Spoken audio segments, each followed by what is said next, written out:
የሴቶችን አቅም በተመለከተ አሉታዊ አፈታሪኮችን መስበር።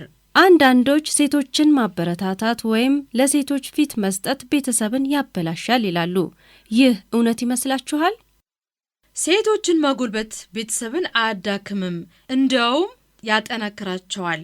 የተማሩ እና በራስ መተማመንን ያላቸው ሴቶች የሚያሳድጓቸው ልጆች ጤናማና ጠንካራ ሆነው ያድጋሉ፣ እንዲሁም ቤታቸውን በሚገባ ይደግፋሉ።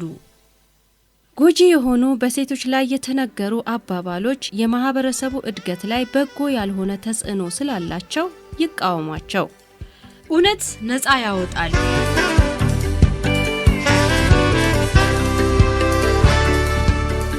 ይህንን መልእክት ያቀረብንላችሁ ከኢትዮጵያ ወንጌላዊት ቤተክርስቲያን መካነ ኢየሱስ ልማትና ማህበራዊ አገልግሎት ኮሚሽን ጋር በመተባበር ነው።